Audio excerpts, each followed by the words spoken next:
En France, 8 millions de salariés sur les 23 millions d'actifs pourront être en mesure de télétravailler.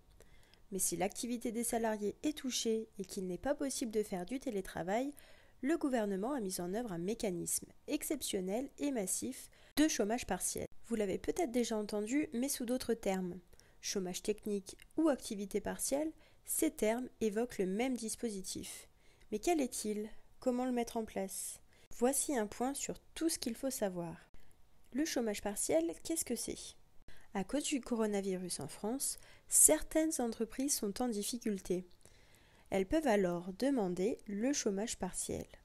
C'est un outil efficace pour les entreprises car il permet d'éviter les licenciements. Deux solutions s'offrent alors à elles. Soit réduire la durée de travail des salariés en dessous de la durée légale, c'est-à-dire 35 heures par semaine, ou alors fermer toute l'entreprise ou en partie de façon temporaire.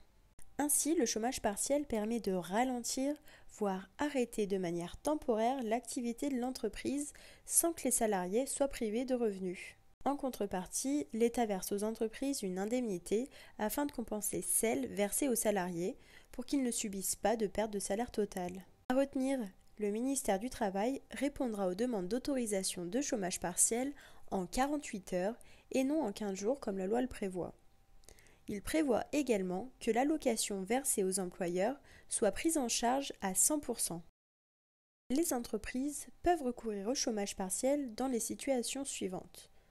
Du fait de la conjoncture économique, des difficultés d'approvisionnement en matières premières ou en énergie, de sinistres ou d'intempéries à caractère exceptionnel, de transformation, restructuration ou encore modernisation de l'entreprise, toute autre circonstance de caractère exceptionnel, ce qui est le cas dans le cadre de la crise de coronavirus. Le chômage partiel, comment le mettre en place? Tout d'abord, vous devez faire une demande préalable d'autorisation d'activité partielle au préfet du département où votre établissement est implanté. Pour cela, rien de plus simple, il vous suffit de vous rendre sur le site de téléprocédure à retrouver dans notre article en haut à droite. Vous pourrez faire ensuite votre demande directement en ligne. Lors de votre demande, vous devez indiquer les motifs qui justifient le recours au chômage partiel, les périodes prévisibles de baisse d'activité, le nombre de salariés concernés. Vous devez également accompagner votre demande de l'avis préalable du Comité social et économique, le CSE, si votre entreprise compte 50 salariés ou plus. Nouveauté coronavirus. Le ministère du Travail permet aux entreprises de se mettre directement au chômage technique en accordant un délai de 30 jours pour faire sa demande avec effet rétroactif. Dans les 15 jours qui suivent la réception de votre demande, la décision d'autorisation ou de refus vous est notifiée. À défaut de réponse, dans ce délai, votre demande est réputée autorisée.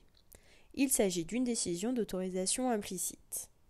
L'autorisation de chômage partiel est accordée dans la limite de 6 mois maximum et renouvelable. Nouveauté coronavirus. Le ministère du Travail s'est engagé à répondre dans un délai de 48 heures à chaque demande, peu importe la taille de l'entreprise. Ceci permettra de préserver l'emploi et le revenu du salarié. Et pour ce qui est de l'indemnisation du chômage partiel, qui paye et comment? Pour que les salariés ne soient pas privés de revenus, il revient à l'employeur de verser une indemnité de chômage partiel. Il s'agit d'une indemnité horaire correspondant à un pourcentage de leur rémunération antérieure.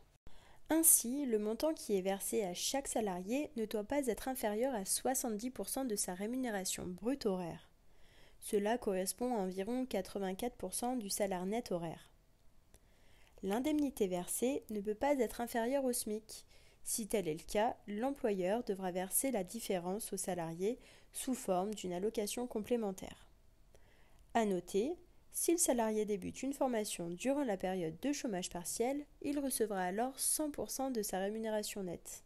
Lorsque vous versez à votre salarié l'allocation d'activité partielle, vous devez leur remettre individuellement un document qui indique le nombre d'heures indemnisées, les taux appliqués, les sommes versées pour la période concernée. L'employeur perçoit une allocation pour compenser l'indemnité du chômage partiel qu'il doit verser aux salariés. Pour cela, vous devez faire une demande d'indemnisation au titre de l'allocation d'activité partielle.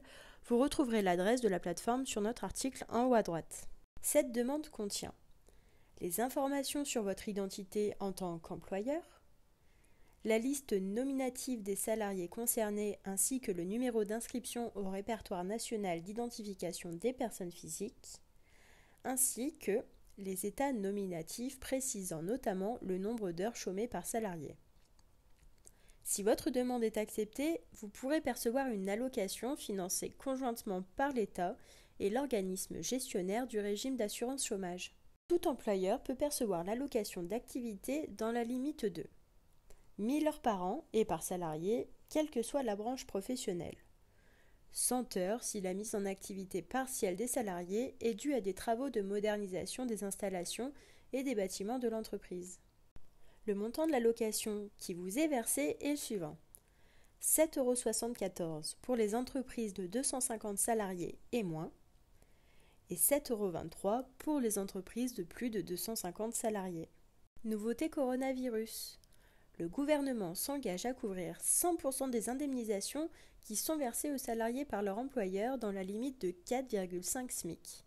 Ainsi, 100% du coût du chômage partiel pour les entreprises serait pris en charge par l'État. Chômage partiel et CDD, est-ce compatible ? La réponse est oui. Un salarié, peu importe la nature de son contrat, qu'il soit en CDD, en CDI, à temps plein ou à temps partiel, peut être placé en chômage partiel. Pour un salarié en CDD, rien ne change. Il sera pris en compte au même titre que les autres salariés en CDI. Si l'activité est stoppée, le salarié en CDD ne travaillera pas, son contrat sera suspendu et il recevra l'indemnité de chômage partiel. Si les horaires sont réduits, ceux du CDD également. Peut-on travailler pendant le chômage partiel ? Il semble que oui. Le chômage partiel correspond soit à une réduction de la durée de travail, soit à une interruption temporaire de l'activité. S'il s'agit d'une baisse de la durée de travail, le salarié continue à travailler, mais moins. S'il s'agit de la fermeture de votre entreprise, le salarié ne peut plus travailler. Dans ce cas, le contrat de travail est suspendu, mais n'est pas rompu. Il semblerait donc que le salarié puisse travailler dans une autre entreprise lorsqu'il est en situation de chômage partiel.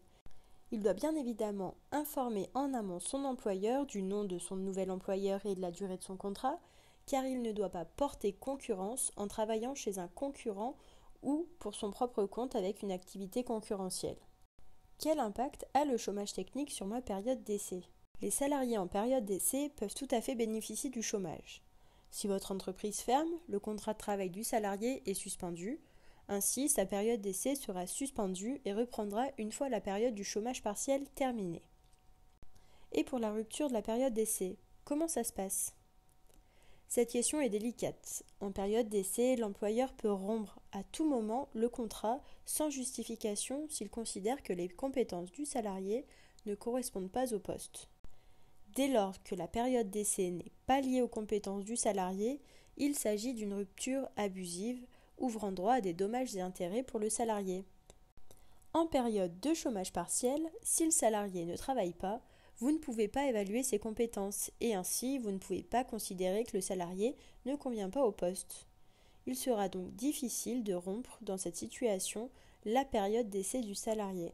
Si vous souhaitez avoir davantage de réponses ou davantage de détails sur le chômage partiel, vous pouvez retrouver notre dossier en haut à droite ou en descriptif de cette vidéo.